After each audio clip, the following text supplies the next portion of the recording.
Bonjour, je m'appelle Shekina, je suis actuellement en formation pour devenir pasteur au centre de vie et j'ai la joie de pouvoir vous accueillir aujourd'hui pour ce message. Je me réjouis que vous puissiez vivement l'écouter, attentivement et surtout que vous puissiez recevoir de la part de Dieu une parole spécialement pour vous. Alors n'hésitez pas à vous abonner pour suivre tous nos prochains messages et soyez bénis. Waouh! Oh Seigneur, nous sommes tellement heureux d'être dans ta maison, dans ta présence ce matin, comme poussés vers toi, comme cette femme qui avait la perte de sang depuis 12 ans et qui a poussé vers Jésus, qui a poussé à travers la foule pour venir toucher Jésus, pour venir toucher son vêtement. Comme un acte de foi, elle aurait pu crier, mais personne n'aurait entendu, mais elle s'est frayé un passage, elle est allée jusqu'à Jésus et Dieu lui a donné sa guérison. Et c'est ce que nous sommes. Nous cherchons le Seigneur. Nous cherchons sa volonté, nous cherchons sa face et nous sommes dans sa présence et c'est glorieux. Dans le psaume 34, il est dit « J'ai cherché l'Éternel et il m'a répondu. Amen, il m'a délivré de toutes mes frayeurs. Quand on tourne les regards vers lui, on est rayonnant de joie et le visage ne rougit pas de honte. Quand un malheureux crie, l'Éternel entend et il le sauve de toutes ses détresses. L'ange de l'Éternel campe autour de ceux qui le craignent et il les arrache au danger. » Waouh! On est dans un thème, tu peux encore laisser quelques instants le verset, merci Antoine. On est dans un thème depuis 2 semaines, sur l'idée, suite à la conférence pour le réveil, suite à ces moments forts que nous avons vécus, que nous continuons à vivre, de cette idée de rayonner du Seigneur autour de nous, en tant qu'Église, en tant que centre de vie, mais aussi individuellement. Et j'aimerais donner quelques clés ce matin. Mais la première clé, quand on tourne les regards vers lui, on est rayonnant de joie. En fait, c'est un résumé de tout le message biblique. Et quand tu tournes les regards vers Dieu, il y a une joie qui vient. Alors, ce n'est pas toujours instantané. C'est parfois un processus, c'est parfois plus long. Mais à un moment donné, ça va se passer. Et en fait, il n'y a pas d'autre rayonnement possible que ça. Et c'est ce qui nous distingue. C'est ce qui nous différencie des personnes qui sont extrémistes. C'est ce qui nous différencie des personnes qui sont fondamentalistes ou qui sont extrêmes, qui sont dans des excès pas possibles religieux. Parce que si nous rayonnons du Seigneur, ce n'est pas parce que nous sommes des extrémistes, c'est simplement parce que nous avons tourné les yeux vers le Seigneur. Amen. Et j'aimerais t'encourager à le faire et le faire et le faire encore. Malachie 3 déclare « Mais pour vous qui craignez mon nom, le soleil de justice, pour vous qui craignez mon nom, le soleil de justice se lèvera et la guérison sera dans ses rayons. Vous sortirez en bondissant comme les veaux d'une étable. Mais pour vous qui craignez mon nom, le soleil de justice va se lever et la guérison sera dans ses rayons. » Waouh! Il y a vraiment là aussi une promesse divine, une promesse de guérison, une promesse du soleil du Seigneur. Et alors qu'on va justement au niveau de l'été, alors que vous allez avoir plus de temps libre, des journées plus longues, des nuits plus courtes, alors qu'il y a plein d'atmosphères un peu festives autour de nous, que ce soit du sport, des Jeux olympiques, peut-être l'Euro, peut-être des festivals, peut-être des vacances, peut-être ci, peut-être ça. Mais c'est un temps propice aussi pour s'approcher du Seigneur. C'est un temps favorable, parce que c'est toujours favorable. Donc c'est facile. J'aimerais simplement aujourd'hui m'inspirer d'un personnage de la Bible. On a parlé la semaine ou il y a 2 semaines, on a parlé aussi du livre d'Esther et du personnage d'Esther et de Mardochée. On a parlé aussi par moments de Joseph. Et puis j'aimerais parler ce matin du personnage suivant qui est Daniel. Et l'histoire de Daniel se trouve dans le prophète Daniel, comme son nom l'indique. Et on est en période de captivité. Si vous voulez, le peuple hébreu, qui était devenu le peuple d'Israël, une nation, cette nation a été pour différentes raisons déportée successivement, a dû quitter sa terre, et puis ceux qui n'ont pas accepté ont simplement été assassinés, massacrés, mais ceux qui ont accepté ont pu fuir. Et c'est l'époque babylonienne, c'est l'époque des Mèdes et des Perses, c'est l'époque des grands royaumes qui dominent la planète, qui dominent la terre. Et Daniel, lui, se retrouve à Babylone. Il se retrouve à Babylone et il est dit qu'à un moment donné, le roi donna l'ordre à Ashpenaz, chef de ses eunuques, d'amener quelques-uns des enfants d'Israël, de race royale ou de famille noble. De jeunes garçons sans défaut corporel, beaux de figure, doués de sagesse, d'intelligence et d'instruction, capables de servir dans le palais du roi et à qui l'on enseignerait les lettres et la langue des Chaldéens. On peut laisser ce passage encore quelques instants. Et voilà que Daniel, qui est manifestement de race royale, qui manifestement a divers atouts, ça aide, et il va se retrouver à la cour du roi, contre toute attente, avec 3 de ses amis. Avec 3 de ses amis. Ils vont être éduqués dans la littérature des Chaldéens, la langue des Chaldéens. Or, on sait historiquement qu'à l'époque, à Babylone, le chaldéen est très proche de l'hébreu. Ce n'est pas nécessaire d'avoir 3 années d'études pour étudier ça. Alors, de quoi s'agit-il? En fait, il y avait une caste qu'on appelait les Chaldéens. Cette caste, c'était une caste de magiciens qui détenaient des secrets, du savoir, qui pratiquaient des arts magiques, mais aussi qui avaient une sorte de philosophie, qui croyaient en astrologie et beaucoup de choses. Et on va prendre ces jeunes juifs et on va les former dans cette ancienne langue pour qu'ils aient accès à ces secrets. Et puis il y a une chose qu'on fait aussi, c'est qu'on modifie leur prénom. Et Daniel, qui signifie Dieu est mon juge, Dieu est juge, Dieu est justice, il va devenir Beltshazzar, qui signifie le Dieu Baal le protège. Et on va donc transformer, modifier leur prénom, et on va donner aux 3 amis des prénoms païens, avec à chaque fois, à l'intérieur du prénom, une divinité. Et donc Daniel, par la suite, dans le livre même, s'appelle Beltshazzar ou Beltshazzar. Au verset 8, il est déclaré, parce qu'à un moment donné, on va les nourrir aussi, on va les alimenter aussi physiquement. Et Daniel prit la ferme décision de ne pas se souiller en consommant les plats servis à la table du roi et le vin de ses banquets. Il demanda alors au chef des eunuques de ne pas l'obliger à se souiller. De quoi s'agit-il? Il s'agit du fait qu'il savait qu'on ne mangeait pas de porc en tant que juif.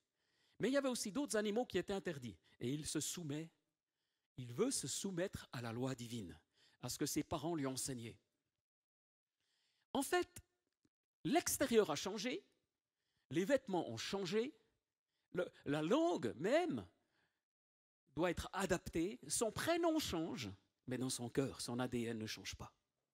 Et voilà un homme qui, dans un contexte hostile, spirituellement hostile, malgré lui, dit stop. À un moment donné, il va dire trop c'est trop, et là, il y a une limite que je ne vais pas accepter, que je ne vais pas franchir. On pourrait, par analogie, se trouver aujourd'hui, imaginons un chrétien, une chrétienne qui se trouve dans un pays musulman. Et si vous êtes dans un pays musulman aujourd'hui, en tant que Suisse, je vais vous dire, beaucoup ne le réalisent pas, mais vous ne courez aucun danger. Dans un pays établi, vous allez là-bas, vous allez travailler, mettons en Arabie Saoudite, vraiment un pays islamique extrême. Vous êtes Suisse, vous êtes chrétien, il y a même une église, vous pouvez aller à l'église. Mais vous devez rester dans un cadre qui est assigné. Où ça va devenir compliqué, c'est si vous parlez de votre foi. Alors là, vous allez être rapidement arrêté. Vous allez être rapidement embêté. Et peut-être vous allez être expatrié, vous allez être chassé du pays. Voilà ce qui va vous arriver. Mais si avec votre passeport suisse, vous allez dans n'importe quel pays arabe comme touriste, vous pouvez. Parce qu'il y a une image à préserver. Mais par contre, ce qui est interdit, ce qui n'est pas possible dans certains pays musulmans, ou voire même par la société, c'est que si vous êtes musulman et que l'envie vous prenait, à un moment donné, de changer de religion, là, vous avez un grave problème. Là, vous avez un immense problème. Mais par analogie, voilà Daniel qui est dans une culture tout autre que la sienne. Et même notre culture à nous en Suisse, elle évolue aussi rapidement. Cependant, il est dit, Dieu gagna à Daniel la bienveillance et la compassion du chef des eunuques. Et dans la situation dans laquelle tu te trouves, à un moment donné, tu vas dire oui, tu vas dire non.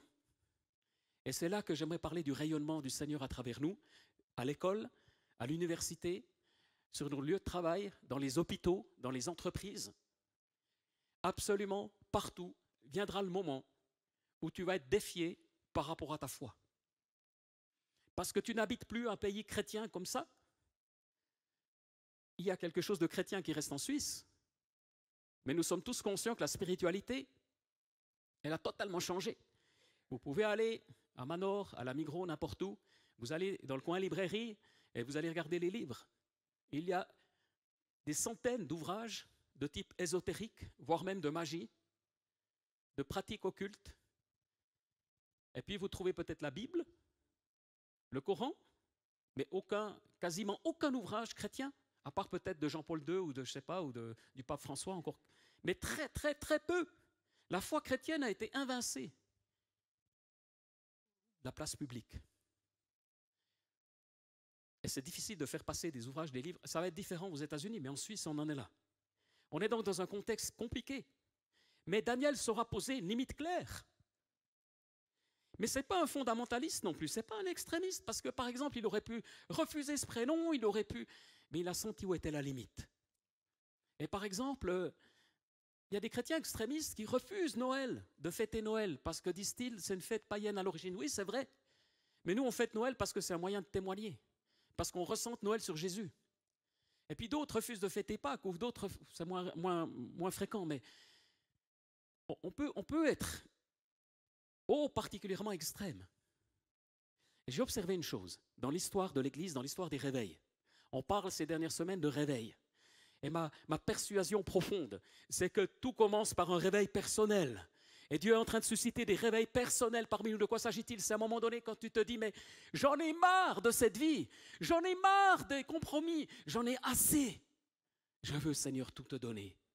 Et ce n'est pas la question d'être parfait, ce n'est pas la question d'être obsédé par la perfection. C'est juste de venir au Seigneur et dire, j'en ai ras la patate, j'en ai marre, j'en ai ras le bol, j'en ai assez, Seigneur, viens me libérer. Amen. On est tous dans des combats, on est tous dans des luttes, on a tous nos luttes. Et à un moment donné, tu dis, j'en ai assez. Et le réveil commence par toi-même. Mais j'ai observé que dans l'histoire de l'Église, il y a 3 conséquences, et des centaines d'autres. Que va-t-il se passer quand un réveil surgit quelque part? Un réveil religieux, un réveil spirituel authentique. Une des premières choses, c'est en lien avec ce que je suis en train de dire, c'est un retour à Dieu. C'est très clair. C'est ce qu'on appelle une redécouverte de la piété.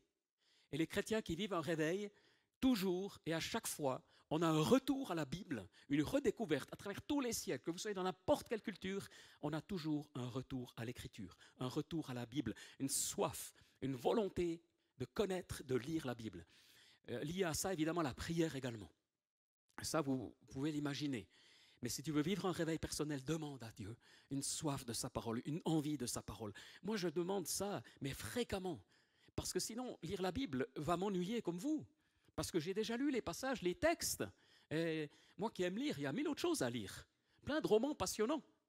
Mais à un moment donné, Dieu a répondu à mes prières et la Bible me parle. Et pas parce que je suis pasteur, bon ça aide, mais parce que vraiment, je cherche Dieu et je dis, mais Seigneur, parle-moi par ta parole chaque matin. Et il va le faire, amen. La deuxième chose qui va se produire dans les périodes de réveil, c'est que quand le réveil est authentique, on a un mouvement social qui en découle. Et dans tous les réveils, vous avez des mouvements sociaux. Vous avez une prise en compte de la réalité sociale et des détresses du moment. Et les réveils suscitent des changements de société, des changements sociétaux à partir d'organisations, d'œuvres chrétiennes nouvelles. J'aimerais juste vous présenter une jolie dame. Peut-être tu peux mettre l'image. Elle s'appelle Marie-Anne Kalam. Bon. C'est intéressant de voir comment la mode évolue en 200 ans.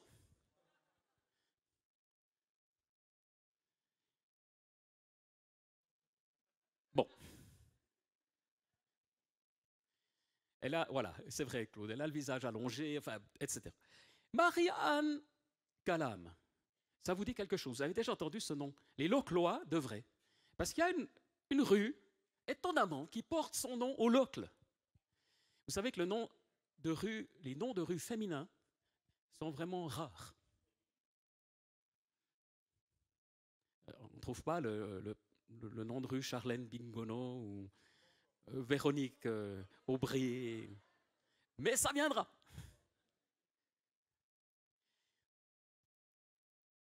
Angela Jacot, la rue Jacot, ça doit se trouver.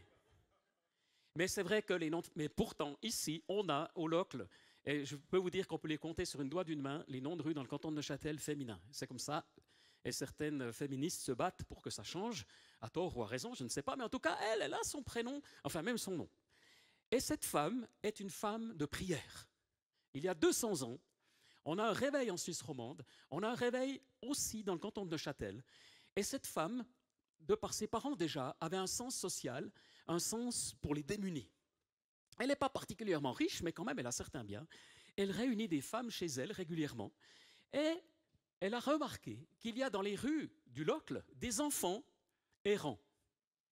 Des enfants, à l'époque, on n'a pas l'école publique comme aujourd'hui.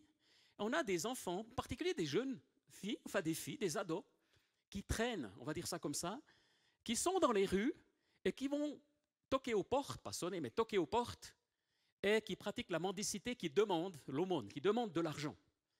Elles sont mal habillées, elles traînent dans les rues, et puis, ce n'est pas forcément des orphelines, mais les parents les laissent vagabonder de cette manière-là, et elle décide à ce moment-là, elle dit, on a un problème.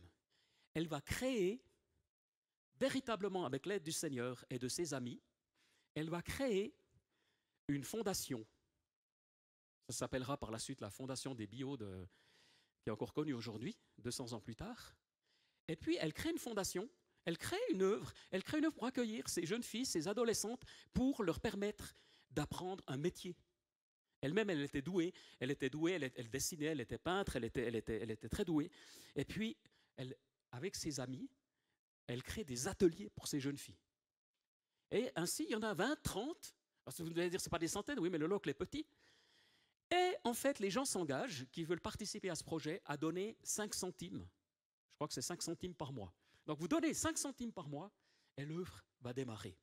Mais ce qui m'a touché, c'est que tout au long de ce projet, à plusieurs reprises, il y a des moments vraiment extrêmement compliqués où vraiment, elle disait j'avais passé des nuits d'angoisse cet hiver. Je ne savais plus où trouver de quoi payer le pain donc pour tous ces enfants. Mais la fidélité de Dieu n'a jamais manqué. La fidélité de Dieu n'a jamais manqué. Et elle raconte, elle cite des miracles, comment elle priait, et au dernier moment, tout à coup, arrivait, soit par la boîte aux lettres, soit par le facteur, soit d'une manière ou d'une autre, arrivait, soit directement des biens à consommer, soit de l'argent. Je ne sais faire qu'aimer. J'appartiens sans réserve à ce Jésus qui a tout accompli. Et j'ai la ferme espérance qu'il accomplira tout en moi et que moi, je n'agirai pas par moi-même. Et toute sa vie, elle déclare ça, je dépends de Jésus. Mais en même temps, elle est ultra pratique, ultra conséquente. À un moment donné, elle est critiquée par les Loclois. Elle est critiquée parce qu'elle accueille en particulier les enfants étrangers. En fait, ce qui s'est passé, c'est que les enfants qui étaient légitimes d'une certaine façon de la commune étaient pris en charge par la commune, mais les étrangers ou les gens d'origine étrangère pas, et elle va s'occuper d'eux. Par la suite, suite à ce succès, elle crée aussi une œuvre pour les gars, pour les adolescents, et elle va se faire connaître. À un moment donné, cette œuvre sociale prend de l'ampleur et c'est une femme de prière. Elle invite des hommes de Dieu, des femmes de Dieu, des choses se passent, elle se rend au culte régulièrement, au temple, au Locle, et à un moment donné, le pasteur, on commence à avoir de l'opposition. Il y a de l'opposition, et à un moment donné, le pasteur déclare « hors d'ici ». Alors elle est expulsée du temple parce qu'elle était trop centrée sur Jésus. Et ses courants de réveil n'étaient pas appréciés de l'Église établie de l'époque. En tout cas, pas tous. Ok, elle accepte, elle n'ira plus au culte.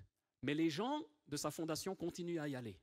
Il y aura une réconciliation quelques décennies plus tard grâce au prince de Prusse qui interviendra dans cette affaire, qui donnera aussi de l'argent, etc., puisque c'était une principauté prussienne. Mais ceci pour dire que voilà une femme dont on a le nom de rue, mais qui a été une femme de réveil, et qui a pris en compte un besoin dans son village, dans sa ville de l'époque, et qui a provoqué un changement durable. Et ce n'est pas la seule. Maintenant, la société a changé. La société a complètement changé. Les besoins ont changé. Mais une des déclarations que nous avons en tant que centre de vie, vous savez, le slogan du centre de vie, c'est « connaître Dieu et le faire connaître ». Et ça, on y tient. Connaître le Seigneur et faire connaître le Seigneur. Mais on a aussi à cœur, de plus en plus, un autre slogan, je ne sais pas si c'est le mot, comment il faudrait appeler ça, mais une autre vérité. Nous voulons, en tant que centre de vie, être une église d'influence dans un monde qui change. Une église d'influence dans un monde qui change. Le monde change, c'est un fait. Le monde change. Je suis toujours un peu passionné de politique, alors j'aime bien regarder ce qui se passe en France, mais c'est sidérant. La gauche se déchire, la droite se déchire, et au centre, ils sont en train de disparaître. C'est stupéfiant.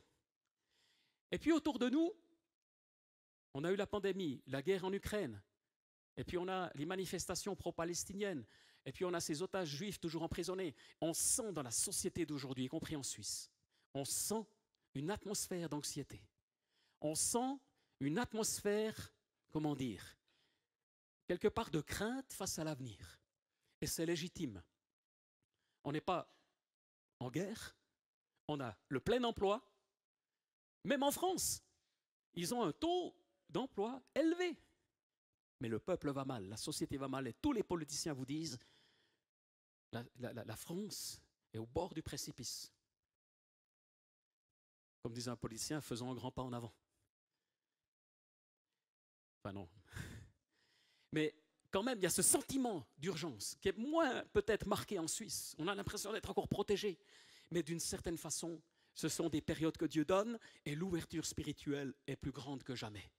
Et dans cette ouverture spirituelle, Dieu lève des Daniel, des Joseph, des Esther, elle lève des Josué, elle lève des personnes exceptionnelles parce qu'elles connaissent le Seigneur. Et cette femme va dire, parce qu'elle manquait d'argent tout le temps pour son projet, je n'ai de banquier que le Seigneur. Parce qu'il y a des gens qui voulaient lui donner de l'argent, mais elle refuse leur argent parce qu'elle allait créer, sinon, une relation de codépendance. Elle n'allait plus être libre. Bien sûr qu'elle accepte les dons, mais pas n'importe lesquels. Elle sait mettre les limites. Et je crois qu'aujourd'hui, Dieu appelle des hommes et des femmes de cette trempe-là. Et en fait, toute sa vie, Daniel est marqué par le défi du paganisme, de l'occultisme, qui s'élève contre sa foi. Toute sa vie, il y a un combat. Mais à chaque fois, ce qui est déterminant, c'est son caractère. À chaque fois, Daniel s'est gardé un caractère. Il s'est gardé le caractère juste. Il s'est gardé une attitude intérieure. C'est un serviteur, premièrement. Il est prêt à servir le roi. Deuxièmement, c'est un homme d'équipe, ce n'est pas un solitaire. Et troisièmement, il sait préserver son caractère. Plus tard, jeté dans la fosse aux lions, on dira, on ne trouva aucune blessure sur lui parce qu'il avait eu confiance en son Dieu. Et là, tout va se jouer. Et à un moment donné, tu es dans des contextes difficiles, tu es dans des situations difficiles. Mais qui sait si Dieu n'a pas prévu ce moment pour utiliser qui tu es? Saint Augustin déclarait « Comprendre est la récompense de la foi ». Pour cette raison, ne cherche pas à comprendre pour croire, mais à croire pour comprendre. Je répète, la compréhension est la récompense de la foi. Pour cette raison-là, ne cherche pas forcément à comprendre ce qui t'arrive et pourquoi et comment, pourquoi on m'a fait ci, pourquoi on m'a fait ça. Mais commence par faire confiance au Seigneur et un jour tu comprendras. Et Dieu te met dans une position aujourd'hui spirituelle déterminante. Tu vas dire, ouais mais moi tu sais pas, dans le bureau où je suis, c'est tellement fermé, c'est tellement compliqué. Mais chacune ici maintenant, ce matin, sans exception, il y a en toi un petit Joseph, un petit Daniel qui peut faire une différence. Amen. Mais ça, j'en suis persuadé, et le rayonnement, le réveil de Dieu passe par autant de personnes. Tu vas dire, ouais, moi je suis retraité, je ne suis plus très en bonne santé, mais justement, tu es censé avoir du temps et des possibilités. Et les gens aujourd'hui cherchent des gens comme toi, calmes, reposés, avec un visage agréable, parce que tu n'es plus dans le stress d'avant. Bien sûr, tu as des douleurs, peut-être tu as de l'arthrose, peut-être tu as ci, bien sûr, ça fait partie de l'âge peut-être. Mais reste pas figé là-dessus, puis tu me dis, oui, mais tu sais, mes enfants ne suivent pas le Seigneur. Oui, ben c'est bien, continue de prier, mais peut-être que ton voisin, ta voisine est ouverte au Seigneur. Moi, j'ai vu des grands-mamans, mais obsédées par le fait que leurs enfants ne suivent pas le Seigneur, et c'est toute leur vie.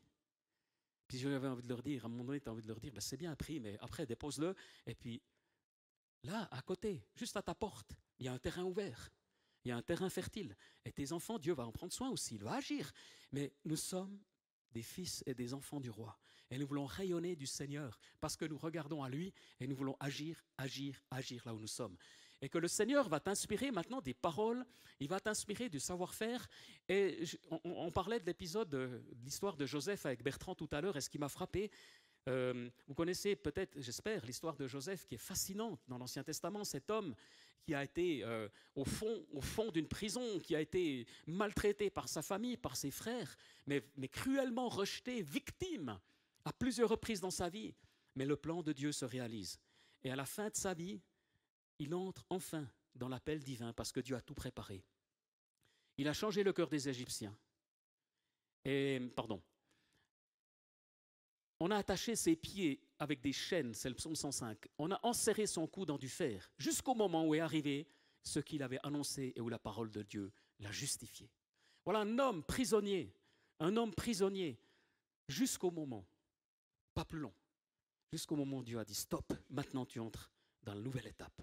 Le roi l'a fait libérer, le dominateur, donc le pharaon des peuples, l'a relâché. Il l'a établi seigneur sur toute sa maison et maître de tous ses biens. Amen. Voilà aussi de nouveau, comme Daniel, comme la reine Esther, des destins totalement renversés, inattendus. Il l'a établi seigneur sur sa maison et maître de tous ses biens, afin qu'il puisse, à son gré, diriger ses princes, c'est-à-dire qu'il est devenu premier ministre, et enseigner la sagesse à ses anciens. Et voilà que Joseph, également dans une contrée païenne, également, pensez aux pyramides, pensez au culte du soleil, pensez à toutes ces croyances superstitieuses, mais aussi à la magie. Et voilà que ce Joseph, lui, qui est un Hébreu, il est placé à la tête du pays pour enseigner les responsables du peuple. Et si tu es enseignant aujourd'hui, enseignante, tu as des choses à transmettre. Tu me dis, ouais, mais je ne peux pas enseigner la foi et tout. Mais ne minimise pas ce qui passe à travers toi. Et il y a toujours une faille dans laquelle tu peux te glisser, où c'est possible de dire quelque chose du Seigneur. Mais j'ai rencontré dans le canton de Neuchâtel même des chrétiens et des chrétiennes qui n'osent pas afficher leur foi, de peur de perdre leur emploi. Mais qu'est-ce que c'est que ça? Alors bien sûr qu'il ne faut pas le faire de façon ni extrémiste, ni irrespectueuse. Mais à un moment donné, tu as le droit de dire que le dimanche, tu aimes célébrer le Seigneur. Tu as le droit de le dire et de créer ainsi une opportunité, une occasion. Il y a des choses, tu as le droit de dire, non, là, je ne suis pas d'accord. L'intimidation de l'ennemi est une des ruses les plus fortes pour nous paralyser. Pour nous paralyser. Et il est nécessaire de sortir et d'oser à un moment donné dire, comme Daniel, comme Joseph, quelle que soit l'hostilité, qui on est. Et j'aimerais vous encourager. Et je sais que ce n'est pas facile. Et je ne suis pas en train de dire qu'on doit parler de Dieu tout le temps et de toutes les manières. Je me rappelle aussi des chrétiens ou des chrétiennes qui ont été même dans cette église et qui avaient une facilité à parler du Seigneur, mais telle qu'en fait ça attirait personne à Dieu. Parce que ce n'était pas naturel, c'était plutôt pathologique. Je ne parle pas d'un témoignage pathologique, où quelque part c'est juste un besoin de parler, où c'est, un irrespect des gens, on a tous entendu des gens comme ça qui font honte. Je ne parle pas de ça. Mais la grande majorité que nous sommes, nous devons sortir de notre réserve et rayonner du Seigneur là où Dieu nous place. Et j'aimerais vraiment vous mettre à cœur votre lieu de travail. Et je sais que beaucoup saisissent les opportunités. Mais j'aimerais te dire aussi, n'attends pas d'être le directeur, le propriétaire de ton entreprise. N'attends pas d'être le directeur d'école. Même en tant que directeur d'école, ça va être limité. Même au top du top. Je lisais le témoignage d'Olivier Giroud. Olivier Giroud, on le connaît parce que c'est un petit peu... c'est le buteur français qui a marqué le plus de l'histoire du foot français. Il doit avoir 38-39 ans maintenant. Il est sélectionné pour l'Euro cette semaine. Et puis, c'est plus ou moins sûr qu'il va jouer parce qu'il n'est quand même pas tout jeune. Et dans sa biographie, parce que c'est vraiment un enfant de Dieu qui parle du Seigneur sans gêne. Mais ce qui m'a frappé, c'est que sa crainte, il est au top du top, dans les meilleures équipes du monde, en Angleterre, en Italie, mais il ne sait pas s'il va être sélectionné. Il ne sait pas si le sélectionneur français va le choisir ou non. Et ça m'a frappé parce qu'il le dit honnêtement. Il raconte aussi comment il fait confiance au Seigneur, etc. Mais imaginez, vous êtes au top du top. Vous êtes Olivier Giroud, je ne sais pas, Mbappé. Mais c'est même encore pas sûr. Et même au top du top, il y a des pressions. Et tu ne sais pas encore de quoi est fait ton avenir. Même au top du top, les plus grandes stars, tu peux être fragile et faible et dépendre de la décision de quelqu'un d'autre. Et je me suis dit, mais la tentation de croire que si j'étais celui-ci, celle-là, si j'étais dans telle position, ce serait plus facile, elle est immense. Mais c'est un leurre. C'est un mensonge. Tu peux être sans CFC, sans profession, tu peux être un manœuvre, comme on dit, et avoir un rôle significatif aujourd'hui par ton rayonnement. Amen. Et tu peux aussi faire des études. Tu peux être comme Daniel, brillant, parce qu'il est brillant. Et Dieu utilise les deux. Je ne suis pas en train de mépriser les études ou la formation. Là où tu es, tu vas continuer, progresser, grandir. Mais tu ne seras jamais assez. Et je peux vous dire que même pour côtoyer un peu les conseillers d'État en ce moment, et je ne peux pas dire que j'ai côtoyé les conseillers fédéraux, mais j'ai eu l'occasion une fois ou l'autre de discuter avec eux. Et d'ailleurs, il y a une rencontre prochainement, à laquelle aussi, une petite conférence à laquelle je participe. Mais c'est tous des gens qui vous diront, en réalité, on a très peu de pouvoir. Ils sont au top du top et ils ont l'impression d'avoir peu de pouvoir. Il y a très peu de monde, à part le pharaon, à part quelques dictateurs qui ont vraiment l'impression de détenir le pouvoir. Donc c'est un leurre. Nous devons absolument apprendre à compter sur les faveurs de Dieu, comme cette femme qui a changé l'atmosphère de la ville du Locle. Et c'est des choses que Dieu veut faire à travers nous aujourd'hui. Parce qu'il y a des besoins, et à chaque fois qu'un réveil survient, il y a des réponses à des besoins. Elle a répondu à ce besoin. La question, ce n'était pas de savoir s'il devait ouvrir grand la porte aux étrangers ou pas. Mais cette femme, elle est considérée comme une des toutes premières féministes. D'ailleurs, c'est intéressant que j'ai aussi vu que dans le réveil, d'il y a 200 ans en arrière, naît l'Église libre à Genève. L'Église libre de Genève. Et une des singularités de cette Église libre de Genève, c'est que c'est une assemblée, donc les chrétiens se réunissent, ces chrétiennes, et ils votent. Il y a 200 ans, et les femmes ont le droit de vote. Or, le droit de vote sera accordé en Suisse aux femmes qu'en 1971, 150 ans plus tard. Mais dans le contexte du réveil, il y a une place qui est faite aux femmes. C'est tout à fait singulier parce que ce n'est absolument pas dans l'ère de l'époque. Mais pourtant, quand un mouvement de Dieu surgit, et ce n'était pas du tout du féminisme, ce n'était pas non plus que les femmes prenaient le pouvoir, ça n'a rien à voir avec ça, c'était simplement de reconnaître l'égalité entre l'homme et la femme, tout simplement devant Dieu. Amen. Et donc on constate que, comme cette femme au Locle, comme d'autres, il y a déjà 150 ans, une femme est devenue pasteur en France, pasteur baptiste, mais 100 ans, un siècle avant que même les églises réformées le fassent. Et en fait, quand il y a des courants de réveil, des choses inattendues se passent. Et Dieu suscite des jeunes, des femmes, des étrangers, des gens de toutes origines qui se lèvent. Ce n'est pas une question de quête de pouvoir, ce n'est pas une question de reconnaissance, c'est juste une question d'admettre ce que Dieu a créé, a fait. Alors je ne sais pas ce que Dieu va faire aujourd'hui dans le réveil qu'il est en train de nous donner, mais je sais une chose, c'est qu'il est en train d'agir. Et là où nous pouvons agir, des gens comme dans l'Égypte ancienne sont touchés par le ministère de Joseph et de celui des Hébreux, parce que Dieu agit puissamment, parce que Dieu œuvre puissamment, et il va le faire à travers nous. Je me réjouis tellement des baptêmes qu'on va vivre dimanche prochain. Je peux vous dire, dans l'histoire du centre de vie, on n'a jamais eu une année avec autant de baptêmes. Il se passe quelque chose, et nous voulons continuer d'être là où le Seigneur agit. On n'a jamais eu autant de personnes qui se tournent régulièrement. Chaque semaine, des gens se tournent vers le Seigneur. Et il y a un travail fantastique que Dieu est en train de faire. Et nous voulons continuer. Et pour tous ceux qui vont se faire baptiser ou qui se sont fait baptiser récemment l'année dernière, j'aimerais vous dire, mais soyez absolus. Mais soyez radicaux, soyez clairs. Soyez clairs pour le Seigneur. Soyez comme Daniel. Et pourquoi il a été jeté dans la fosse aux lions? Il a été jeté dans la fosse aux lions parce qu'il a refusé de se plier et de vénérer une divinité ou tout simplement le roi qui s'était rendu divin. Mais comme dans l'histoire d'Esther, à un moment donné, il a dit non, ça je ne peux pas. À un moment donné, tu vas dire non. Et tu vas mettre de la clarté dans ta vie, dire mais ça c'est fini maintenant, non. Je veux suivre le Seigneur, je veux être clair et net.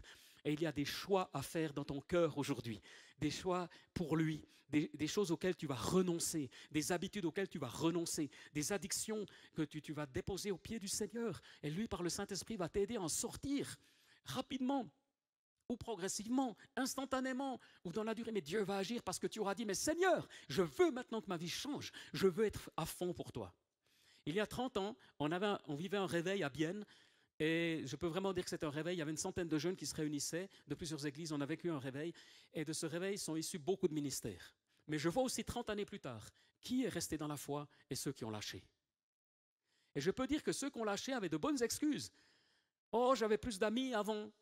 Je n'ai pas vraiment trouvé d'amis. Ou vous êtes trop strict au niveau moral, au niveau de la sexualité. Il y a des épreuves dans la vie. Mais ce que je remarque, c'est que ceux qui ont marché avec Dieu, ce n'est pas toujours ceux qu'on pensait qu'ils allaient le faire, mais on voit la bénédiction 30 années plus tard sur leur foyer, leur famille. Et puis d'autres, tu te dis, waouh, qu'est-ce que ça devient? Alors peut-être, voilà, il y a des bases, il y a des choses saines, mais il y a une certaine vie sociale, mais ça ne fait pas forcément envie. Et ce n'est pas perdu, ce n'est pas définitif. Il y a des valeurs qui ont été transmises, certes. On le voit dans beaucoup de familles chrétiennes. Mais si tu choisis aujourd'hui de mettre Dieu en premier, oui, ça va être par moments compliqué. Par moments, ça va être difficile parce que le péché, c'est simplement profiter d'une chose prématurément. Le péché, c'est simplement ne pas vouloir attendre le temps du Seigneur et prendre un raccourci. La plupart du temps, c'est ça. Le péché, c'est vouloir profiter même d'une bénédiction avant l'heure, prématurément. C'est s'endetter parce que tu veux quelque chose, mais tu n'as pas l'argent. C'est une forme de péché, parce que Dieu dit ne devez rien à personne. Ce n'est pas les plus graves péchés, mais c'est quand même... Et je ne parle pas ici de l'acquisition d'un bien immobilier qui prend de la valeur, ça c'est différent.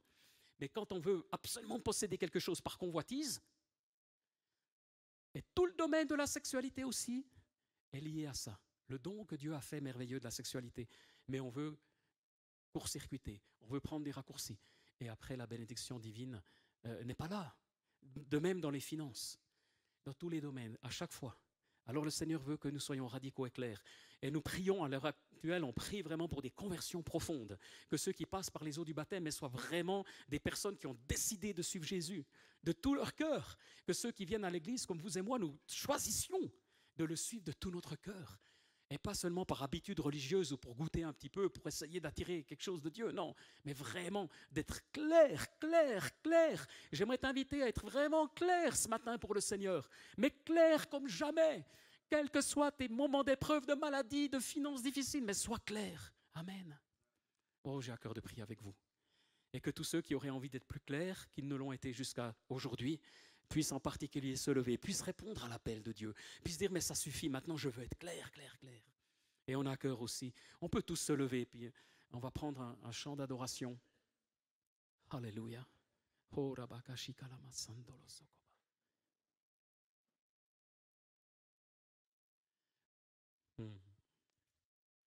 Alléluia, Seigneur. Oh Seigneur Jésus, viens. Viens, Seigneur.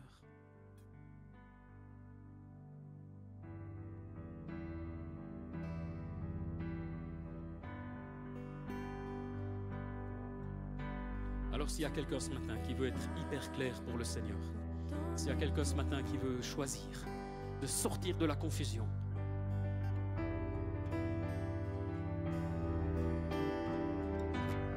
et toi qui as un problème avec l'alcool, qui veut décider ce matin de renoncer, parce que c'est devenu un problème pour ta vie, vraiment le Seigneur t'ouvre la porte pour être délivré. Et puis tous les autres défis qu'on peut avoir, mais où tu décides d'être clair ce matin. Il y a un temps où on va prier devant. Je vous invite à vous avancer simplement. Peut-être que vous serez 2 ou 3, peut-être 30, j'en sais rien, c'est égal. Mais choisis le Seigneur. Choisis le Seigneur une fois de plus. Et s'il y a quelqu'un qui est là ce matin et que tu ne connais pas encore Jésus personnellement, j'aimerais aussi t'inviter à venir devant, parce qu'on a aussi à cœur de prier pour toi. S'il y a quelqu'un ce matin qui ne connaît pas personnellement Jésus-Christ et que tu n'es pas encore vraiment sûr de connaître son salut, de connaître sa vie nouvelle, est-ce qu'il y a quelqu'un qui est dans cette situation? Alors, s'il y a quelqu'un, viens aussi à l'avant pendant qu'on prend ce chant d'adoration. Et s'il y a quelques équipiers prières qui peuvent venir aussi, on va demander au Seigneur d'agir, de délivrer, de guérir, de libérer. Alléluia.